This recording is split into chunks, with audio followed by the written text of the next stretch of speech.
REET mains की तैयारी कर रहे हो लेकिन पता नहीं चल रहा है कि नोट्स कैसे बनाए, कब बनाए, कितने बनाए, ज्यादा टाइम तो नहीं हो जाएगा नोट्स बनाने में। तो दोस्तों ये वीडियो आपके लिए। आपके बहुत कमेंट आए कि दीदी आपके नोट्स बताओ, आपने कैसे बनाए, शॉर्ट नोट्स कैसे बनाते हैं, ये सब मैं आपको बताने वाली हूँ। सब्सक्राइब कर लीजिए मेरे चैनल को, प्रियंका एजुवर्स। मैं खुद एक गवर्नमेंट टीचर हूँ, पिछली वाली भर्ती 2022-23 में सिलेक्टेड हूँ लेवल 1 की पोस्ट पे। और आप में से ये लोग मेरे वीडियो के नीचे ही कमेंट करते हैं कि आप कौन से लेवल से हैं। तो दोस्तों आप पूरी वीडियो तो देखा कीजिए। मुझे आपसे यही शिकायत है कि आप में से कई लोग मेरी पूरी वीडियो नहीं देखते, पूरी वीडियो में जानकारी देते हैं, उसके बावजूद भी क्वेश्चन पूछते हैं। क्वेश्चन पूछना अच्छी बात है, लेकिन यार वीडियो तो देखो कम से कम। फिर भी चलिए शुरू करते हैं, कोई बात नहीं। देखो आपको नोट्स कब बनाने, देखिए सबसे पहला सवाल तो ये आता है आपको नोट्स बनाने कब है, कि हमारा थोड़ा बहुत रिवीजन हो जाए उसके बाद बनाए। अरे दोस्तों आप रिवीजन के बाद तो आप भूल जाइए कि आप नोट्स बनाएंगे।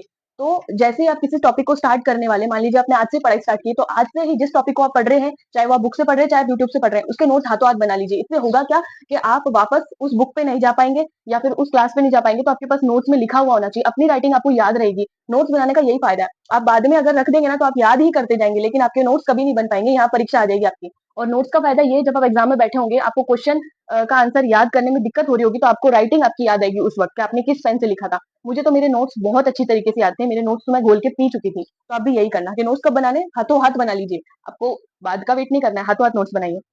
फिर अब आपको एक इंपॉर्टेंट सवाल ये आता है कि हमें तो हर लाइन इंपॉर्टेंट लगती है। फिर आपका एक सवाल ये आता है कि क्या करें मैम, हमें तो हर लाइन इंपॉर्टेंट लगती है। तो देखिए सब लाइनें इंपॉर्टेंट नहीं होती है, कुछ ही लाइन इंपॉर्टेंट होती है। अब आपको समझना है कि नोट्स में लिखना क्या है, तो खुद से 3 सवाल पूछिए। पहला ये कि क्या ये एक फैक्ट है, दूसरा ये कि क्या ये एग्जाम में पूछा गया है, तीसरा ये क्या इस फैक्ट को मैं भूल जाऊंगा। अगर इन तीनों का जवाब हाँ आता है तो आपको उस नोट्स में लिखना है। जैसे कि मान लीजिए कोई भी ऐसा टॉपिक है, जैसे राजस्थान का सामान्य परिचय, तो उसमें आपको मालूम है, दिया तो सब होगा मैटर बुक में कि राजस्थान भारत के उत्तर पश्चिमी दिशा में स्थित है। तो ये बात क्या आपको मालूम नहीं है? मालूम है ना? तो आपको जो बात नहीं मालूम है वो आपको नोट्स में लिखनी है, और जो फैक्ट इंपॉर्टेंट है वो आपको लिखना है उसमें। और दूसरा, आप क्या वो फैक्ट भूल जाओगे, उस बात को याद रखते हो आपको नोट्स में लिखना है। ये तो हो गई नोट्स की बात। फिर मैं शॉर्ट नोट्स की बात बताऊंगी आपको लाइव अपने नोट्स दिखा के, ठीक है? तो आप उसकी चिंता मत करो, मैं पूरा क्लियर करने वाली हूँ आपको। बस वीडियो के एंड तक जरूर बने रहना, वरना आपका नुकसान हो जाएगा। फिर देखिए नोट्स को किस लैंग्वेज में लिखना है। देखो आप कभी भी दूसरों के नोट्स की कॉपी बिल्कुल मत करना, ठीक है? आपको नोट्स अपने अकॉर्डिंग ही बनाने। मैंने कभी किसी के नोट्स की कॉपी नहीं की। हाँ, आइडिया जरूर लिया, लेकिन नोट्स की कॉपी नहीं की। नोट्स मैंने अपनी लैंग्वेज में ही बनाए, और मैं अपने नोट्स हिंदी और इंग्लिश में मिक्स में लिखती थी। तो ये आपके ऊपर है कि आप हिंदी इंग्लिश में बनाएंगे तो और भी अच्छा है। आपको समझ में आना चाहिए, बस ऐसे नोट्स आपको बनाने हैं, और वो भी सरल भाषा में। और इस तरीके से आपको नोट्स बनाने हैं कि आपको 5 मिनट में रिवाइज आ जाए, क्योंकि भाई अपनी हैंड राइटिंग तो खुद को ही समझ आती है। तो आपको 5 मिनट में रिवाइज हो जाए, ऐसे नोट्स बनाने, इतने शॉर्ट बनाने। उसमें आप एरो का भी इस्तेमाल कर सकते हैं, तीर के निशानों का, ठीक है?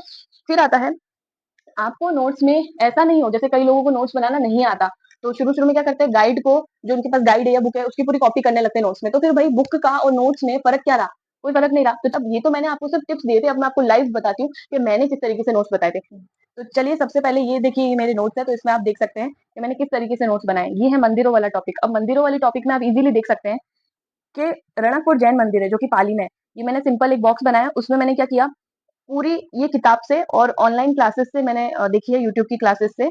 तो इसमें मैंने किस प्रकार से नोट्स बनाया आप देख सकते हैं। जैसे रणकपुर जैन मंदिर पाली, ये जैन वैष्णव शैव धर्म से संबंधित है। 24 मंडप, 84 शिखर, 1444 स्तंभ, स्तंभों का वन, स्तंभों का अजायब घर, निर्माण धर्नक शाह शिल्पी देपाक। यहाँ आदित्यनाथ, परशुनाथ, नेमिनाथ व सूर्य नारायण मंदिर बने हैं। पातरियों का देवरा भी इसको कहते हैं। इसको त्रिलोक दीपक, नलिनी गुल्म, चौमुखा मंदिर भी कहते हैं। और यहीं आप इस साइड में भी देख सकते हैं, इस बाजू में ऋषभ देव मंदिर जो धुलेव उदयपुर में है, और काली पत्थर की केसरिया नाथ की मूर्ति है इसमें। तो आप ये देख सकते हैं कि मैंने जो बुक में लिखा था वैसा नहीं लिखा है, बल्कि इसमें शॉर्ट नोट्स में अपने तरीके से लिखा है। तो आप बिल्कुल इसका आइडिया ले सकते हैं कि कैसे बनाए। तो चलिए, ये तो राजस्थान जीके की बात थी, अब मैं अपने इंग्लिश के नोट्स बताती हूँ आपको। ये देखिए, ये इंग्लिश के नोट्स है। इसमें है एक topic, continuous and comprehensive evaluation. इसमें सिंपली लिखा है मेजरमेंट, असेसमेंट और इवैल्यूएशन। तो मेजरमेंट का मतलब होता है मापन, असेसमेंट का मतलब होता है आकलन, और मूल्यांकन यानी कि इवैल्यूएशन। तो मेजरमेंट में क्या होगा, मेजरमेंट डायरेक्ट होता है, असेसमेंट डायग्नोस्टिक होता है, और इवैल्यूएशन में असेसमेंट और मेजरमेंट दोनों होता है, यानी कि ये दोनों चीजें इसमें हो जाएगी इवैल्यूएशन में। फिर मेजरमेंट में मेजर्स लिमिटेड एस्पेक्ट होते हैं, यानी कि ये जो मेजरमेंट है इसमें क्या होगा कि कुछ कुछ चीजों के ही मेजरमेंट किए जा सकते हैं। असेसमेंट में क्या होगा, ये जहां पे सुधार की आवश्यकता है उन चीजों को देखेगा, और इवैल्यूएशन में ये दोनों चीजें सम्मिलित होती है और ये जजमेंट देने का काम करता है। तो आप ये पूरे नोट्स देख सकते हैं। जैसे कंटिन्यूस कॉम्प्रिहेंसिव इवैल्यूएशन, इसको सतत समग्र व्यापक मूल्यांकन कहते हैं, जो 1986 में आया था। 1986 की जो एजुकेशन पॉलिसी है उसके अंतर्गत आया था, और सीबीएसई में लागू हो गया था सीसी के रूप में 2009 में। तो आप इस तरीके से इस नोट्स को बना सकते हैं। फिर आप देख सकते हैं ये हिंदी के शिक्षण विधियों के हैं नोट्स। जैसे निदानात्मक एवं जैसे निदानात्मक एवं उपचारात्मक शिक्षण, इससे रिलेटेड मैंने इस प्रकार से नोट्स बनाए थे। जैसे निरीक्षण विधि में क्या होगा, साक्षात्कार भी इसको हम कहते हैं। कक्षा में शिक्षक निरीक्षण विधि को ही महत्व देता है, अब आप इसको और शॉर्ट फॉर्म में लिख सकते हैं। ये देखिए, ये मेरे नोट्स हैं और ये है साइकोलॉजी के नोट्स। जैसे ये सारी परिभाषाएँ दे रखी हैं, इनको मैंने वैसे के वैसे लिखा था और यहाँ पे इनको डिवाइडेशन किया था इस तरीके से।